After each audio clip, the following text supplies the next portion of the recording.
Sige po.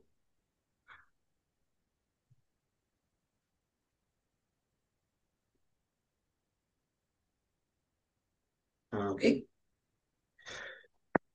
Sige po, dito po sa ating pong topic for today is galing po kay Pastor Oswald Chamber o Oswald Chamber. At ganito po yung ating pong Bible verse. Sabi po sa John chapter 4 verse 14, but whoever drinks the water I gives them will never thirst. Indeed, the waters I give them will become in a spring of waters well up to eternal life. May God bless this word in each every one of us as we speak this moment. Biglang nag-impress po sa akin. And it is when the Lord say or speak in this word, John 14, or John chapter 4, verse 14. But whoever drinks the water I gave to them will never thirst indeed. The waters I give them will become a spring of waters welling up to eternal life.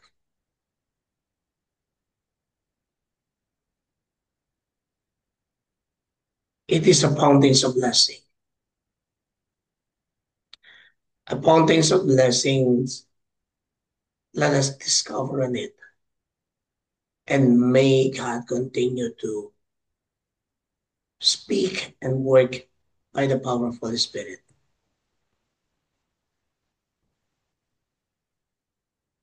The picture of the Lord described here is not the simple streams of water, but the overflowing fountains continue to be filled. At kung babasahin po natin ang Ephesians chapter 6, verse 5 and 18, ganito po ang ating pong mababasa. I'm searching on it. And he said in his word on New King James Version, and do not be drunk with wine, in which he dispositions or these see passions, but be filled with Holy Spirit. Sa Tagalog nito, kung huwag tayong magpakalulong sa anumang alak. Bagkus ay mapuno tayo ng banal na Espiritu. And the sweetness of the vital relationship to Jesus will flow as generously out of you as it is has given to you. Wow. May it be flow in our life. Just like a stream of waters. And just kung titignan po ninyo itong picture na to, it is one thing that before we went in UK, the Lord impressing me on this picture that will keep on using on it. It is like one person having the fire being flowing in his life. Na kung saan tinanggap niya yung banal na Espiritu. But these scriptures that we read right now speaking that we need to be overflow. It's not just like a simple stream water na umaapaw lang. Nakatulad po ng isang gripo, kapag ikaw ay kumukuha ng tubig at yung jar na to ay napupunugan lang, no. It is being overflowing in our heart, in our mind, in our spirit, that giving us a sweetness relationship to God. Hindi ito napapatid at hindi ito uminto. At kapag itong nag-overflow na to, mga kapatid, was being generously out in our life.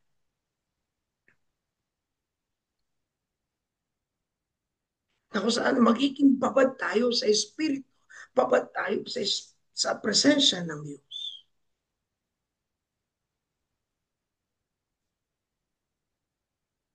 Going back in our scriptures, this is a story of a good ang babaeng nasa balon.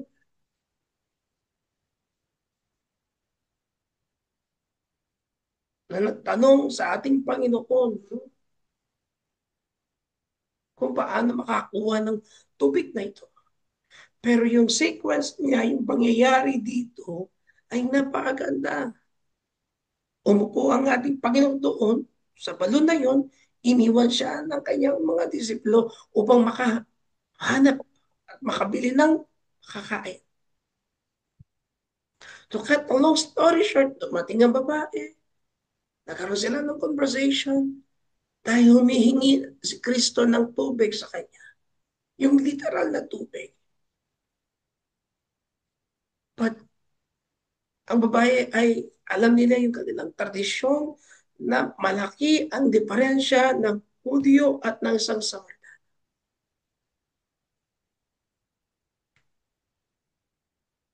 But when Jesus speak to the Samaritan woman, na kung saan ang kabutihan ng Diyos ay kinausap itong babae. And take note also na ang sequence na yun ay ang kinakausap ng ating Panginoon ay isang babae. Nagkaroon ng isang napakagandang importansya rin para ho sa mga babae. At the time, is not ganun ka-importante. Nangakala ng karamihan sa lalaki lang. Idinisenyo. No? Everything God designed for everyone to be overflow, to work of the presence of God. Now, let's continue that. So, if you find, no, that his life is not springing up as it should, you are to blame. Something is obstructing the flow. Was Jesus saying to stay focused on the source so that you may be blessed personally? No. You are to focus on source of the out will flow rivers like waters, imperishable of life. In John chapter 7, verse 38. And it reads like this. Sensya na po kung ako ay mabagal na mag-ano, ganito pong pagkabasa nito. Verse 38. If anyone thirsts, let him come to me and drink. If anyone thirsts, let him come to me and drink. Next.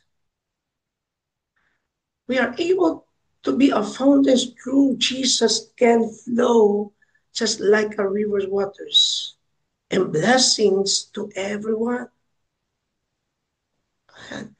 Be a blesser to everyone. When we receive that blessing that overflow us, make sure that we are blessing. Hindi mo lang yan kinikip-kip, hindi mo lang yan sinasarili, kung hindi binabaagi mo sa mga tao. Yet some of us is like a dreaded sea. Sabi nga po dito. Always receiving, but never giving. But our relationship is not right with the Lord Jesus. As surely as we receive blessing from Him, He will pour out blessing through us.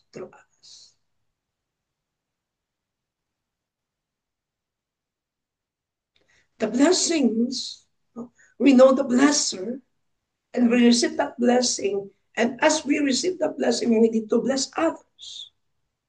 And when we bless others, we show the grace and we show that the flow is overflowing in our life and to others. Kaya nga po sabi, kapag hindi dapat tayo maging katulad ng patay ng dagat.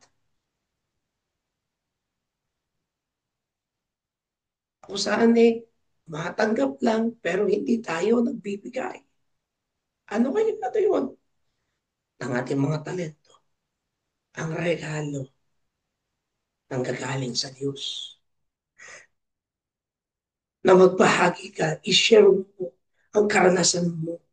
Ipatotoo mo kung ano yung ginawa ng Diyos sa buhay mo. Ipamalita mo kung paano binago ka ng ating Panginoon. That is also a blessing. When I said the blessing is not about the money also. Yes, it is part, but God is not focused on finances. It's focused about how He give you the blessing, how at paano binibigay ng Diyos ito. At kung ito ay iyong pinagkaloob ng Panginoon, nag-overflow man ito sa iyo. You need to share it. Because others want to listen. And the others want to receive also what you've been experienced.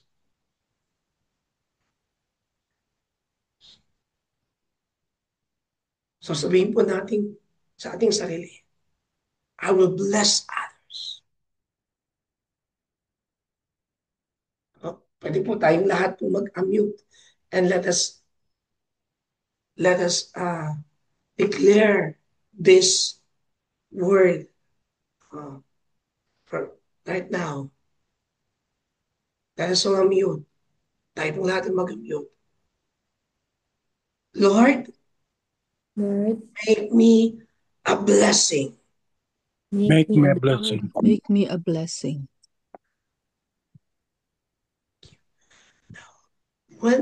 Tignan po ninyo ito, but whenever the blessing are not be poured out in the same measure, they are received. There is defect in our relationship with Him. I will repeat on this one. But whenever the blessing are not being poured out, the same measure they are received. This is the defect in our relationship with Him. May kaugnayan po sa ating relasyon sa Diyos.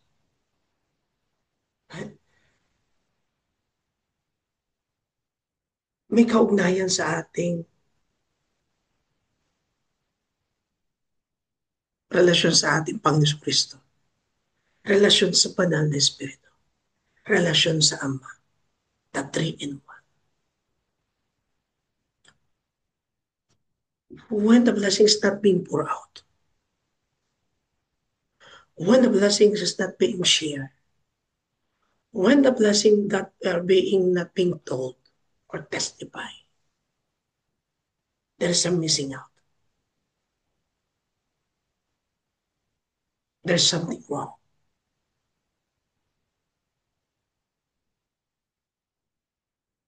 And that is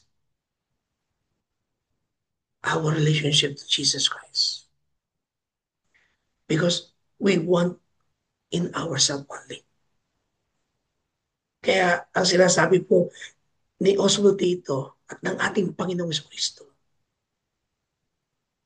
ang anak ng Diyos ay hindi makasarili.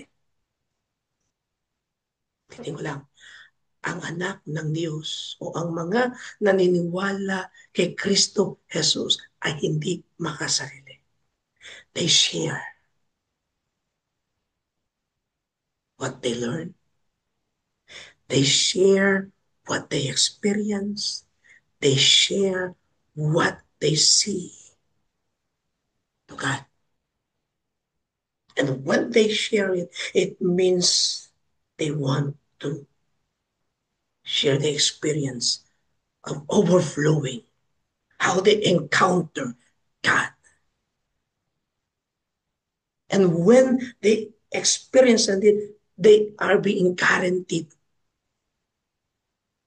that they are being experience the glory of God. Now, is there anything between you and Jesus? This is a meditation.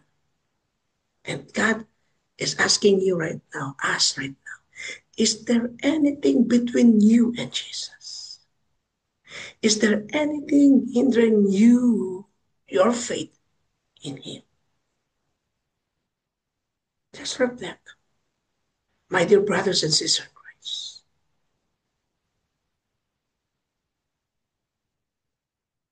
can we close our eyes right now?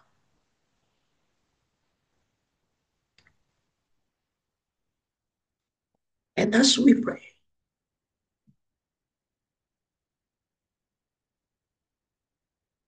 may God give us a clear mission and vision of what He has given to us, according to His scriptures, according to His promises. But the question right now is being uttered to us. Is there anything with you, with Jesus? When you said yes, what is it? Just close your eyes and reflect on it. And when you did not do what He asked and what is between within us, what is the hindrance of it? Ano yung nagiging sagapan? Bakit hindi natin kayang nagagawa? Because of our personal motives? Shy? Doubt?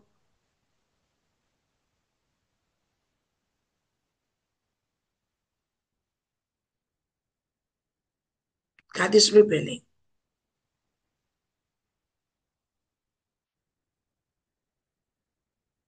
Let us pray. And I will pray for you. Holy Spirit, thank you for this time. Show us, Lord God, that what is between us. And what is the between in us, Lord God, and the hindrances right now. Lord, can we ask, Lord God, to rebuke it, to destroy it, and we renounce, Lord God. Ano yung nagiging sagapan? Ano yung nasa gitna? Para hindi po namin mabahagi sa iba. If it is our professions or job, Lord, we ask, break it right now. Destroy it right now. In the mighty name of Jesus Christ, that we may able to share the blessings that we have for others. In Jesus' name, amen and amen. Now, let's continue. If not, then Jesus said that out of you will flow rivers like living water. It is not a blessing that you pass on or an experience that you shared with others, but the river must continuously flow through you. Stay at the source. Closely guard your faith in Jesus Christ as your relationship to Him. And there will be steady flow into the lives of others with no dryness or deadness whatsoever. Wow, mga kapatid, sa Panginoon ko, kay Kristo Jesus, sabi niya, kung wala mang nagiging between o mga harang, it will be flow to us. Huh? It will be flow to us. Ang sabi po ni we need to stay on the source of it. Who is the source? The Holy Spirit.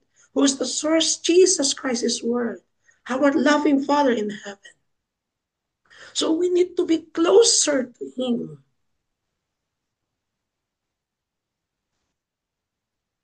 And need to be steady to the flows in our lives, so that others will experience also without dryness, without deadness, and whatsoever.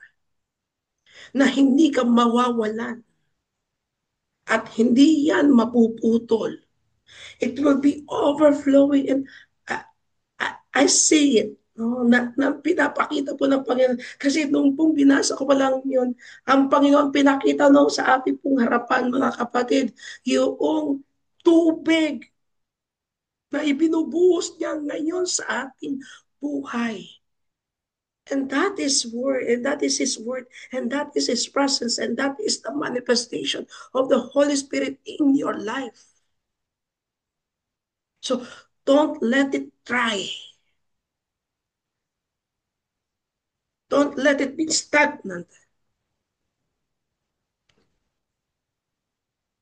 Because when the river will flow, and when we allow the Spirit of God in our life, yung pong stagnant yung kung ano man yung mga harang na yan, talagang raragasa sa ating buhay.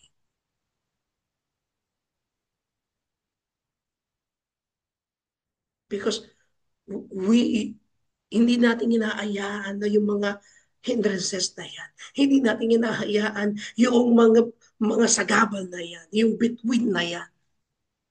Because we want Jesus more. We want more of the Holy Spirit. We trust in God. So it is excessive to say that rivers will flow out of one individual believer.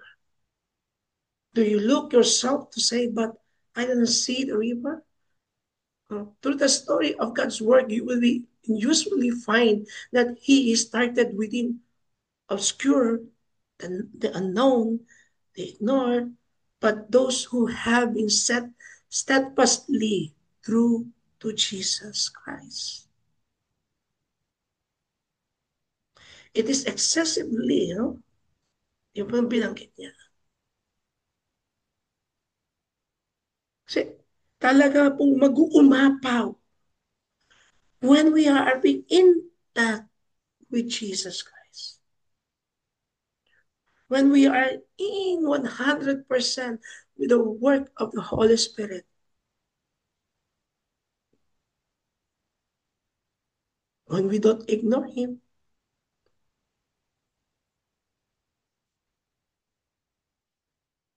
Just let it flow. Let it flow.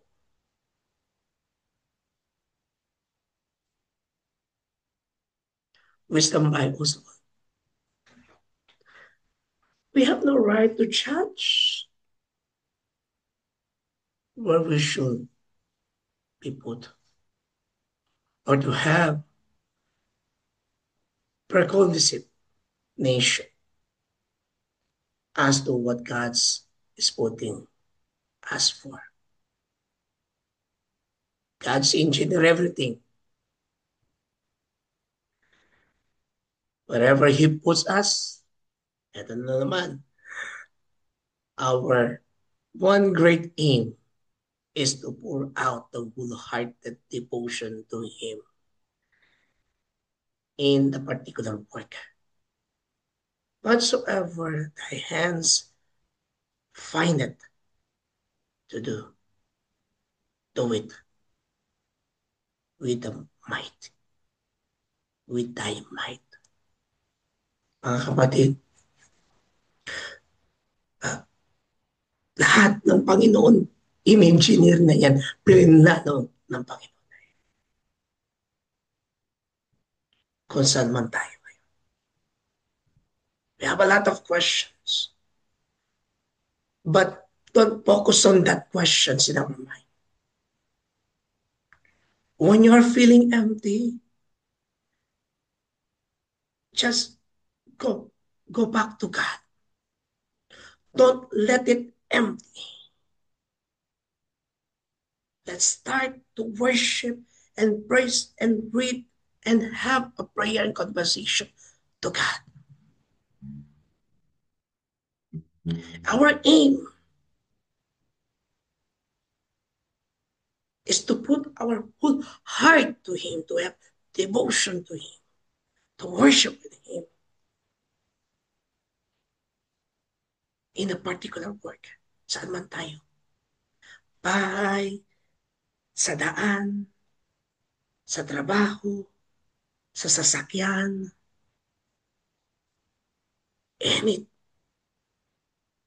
God wants you to have communicate, connected to us daily so that we find what we need to do to glorify Him.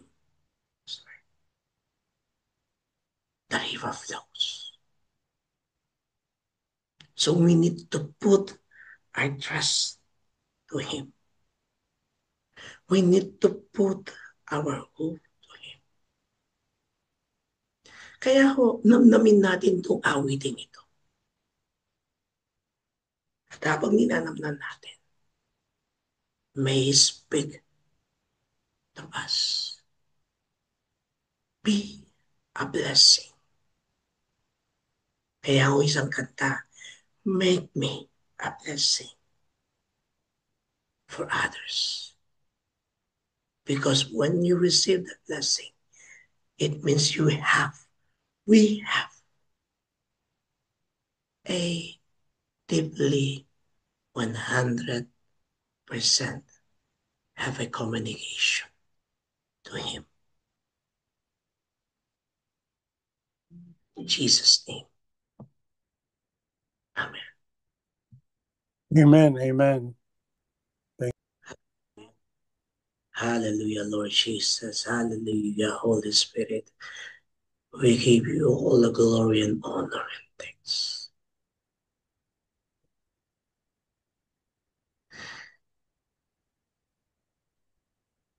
We feel you, Lord. We feel you, Holy Spirit. That you speak na kayo po yung nagsalita ko sa amin. And thank you, Lord God, that you visited us right now. Thank you for your visitation. Na habang kami po ay nakaupo at nakikinig, the fire is flowing now. The river of waters is flowing, overflowing in our life.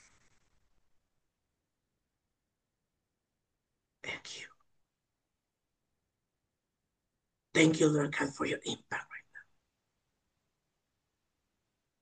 In Jesus' name, we pray. Amen and amen.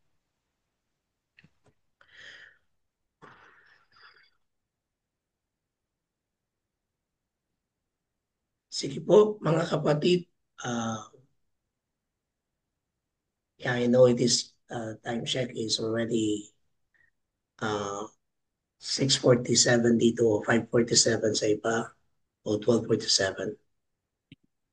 Let us continue to fill this room, His atmosphere. And as we continue, let us worship our God. Let us give thanks to Him. Let us worship Him. Let us all unmute and let us praise His name above all names. Let us begin. Let us all unmute. If you have the gift of the Spirit of God, let's start worshiping and declare His goodness. Hallelujah. Hallelujah. Pray ka namin. We give you all the praise. We give you all the glory, Lord. We rejoice, oh God, for this time, oh God, that you have made known and you have manifested your presence and power, oh Holy Spirit. Thank you for your words. We give you all the praise. Indeed, oh God, we praise you and we worship. For you're just so worthy. You're just so worthy, oh God. Thank you, Panginoon, for speaking to us in a very powerful and personal way. Continue to work in our lives. We offer our lives to you, Lord. We allow you in our God to come over and manifest in every area of our life. In Jesus' name. Amen.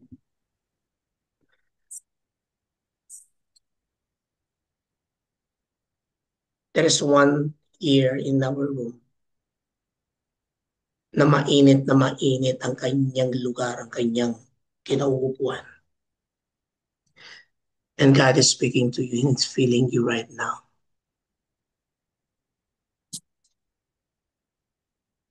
You have doubts, you have fear, but the Lord is removing that doubts and fear. Hallelujah. Right now, there is one person that climbing in mountains. Umaakit siya sa bundok. Sa kanyang pag-akyat, meron siyang hawak na lubid, rope. He hold on that rope to climb on that mountain. But the Lord said to you, don't remove your hands on that rope.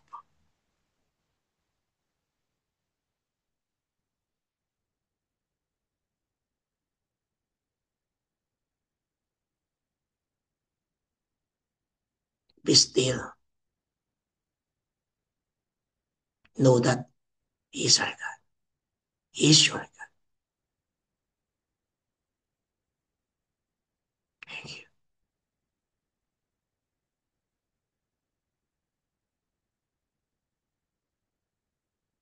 At meron pong iba, nakadepende ka doon sa lubid na yon. Maaaring itong lubid na to yung hawak-hawak mo matagal-matagal na at pinapipitaw to sa iyo ng Panginoon.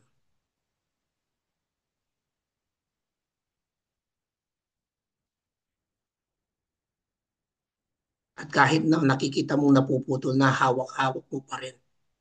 But the Lord wants you to let go on it. Let go on the old traditions. Let go on the man traditions. Let God hold you and redirect your life. May the word speak on this moment.